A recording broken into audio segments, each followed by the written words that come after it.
Kepala Dinas Penanaman Modal Terpadu dan Satu Pintu atau DPM PTSP Kota Makassar hadiri rapat koordinasi khusus atau Rakorsus tahun 2024 yang digelar di Hotel 4 Point pada Senin pagi.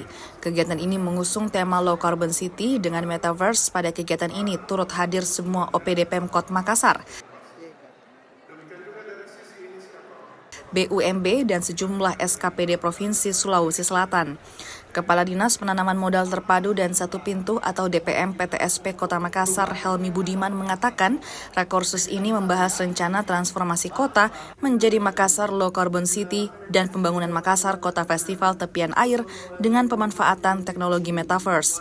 Helmi menambahkan, kami hadir menunjukkan komitmen dalam mendukung upaya-upaya Wali Kota Makassar menuju pembangunan berkelanjutan dan pemanfaatan teknologi terkini demi kesejahteraan masyarakat.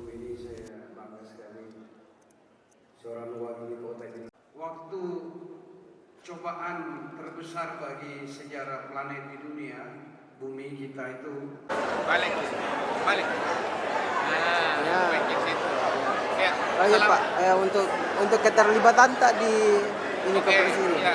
Jadi hari ini PTSP Kota Makassar menghadiri acara rapat koordinasi khusus, di mana rapat ini merupakan rapat seluruh SKPD, seluruh stakeholder pemerintah Kota Makassar, di mana kita memikirkan atau merencanakan apa-apa saja yang akan kita lakukan selama tahun 2024 ini. Tentunya kita harapkan apa yang dilakukan oleh pemerintah Kota Makassar, mungkin Dinas Penanaman Modal dan Perizinan Terpadu Satu Pintu, itu berkaitan dengan tema kita. Tema kita hari ini merupakan Low Carbon City dengan Metaverse. Tentunya diharapkan apa yang dilakukan di SKPD itu berkaitan dengan apa tema dengan rakorsus kita hari ini, tentunya dengan masukan-masukan dari segala narasumber yang hari ini memberikan pandangan terhadap SKPD, dan diharapkan nanti Low Carbon City ini menjadi salah satu yang menjadi pandangan untuk pembangunan Kota Makassar nanti di masa yang akan datang.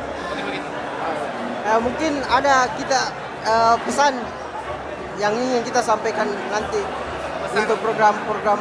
Untuk program. Jadi untuk PTSP tentunya kita berharap semua investasi berkaitan nanti dengan low carbon dan metaverse, dan nantinya pelayanan kepada masyarakat juga ini sudah menggunakan konsep-konsep dengan metaverse dan tentu low carbon city.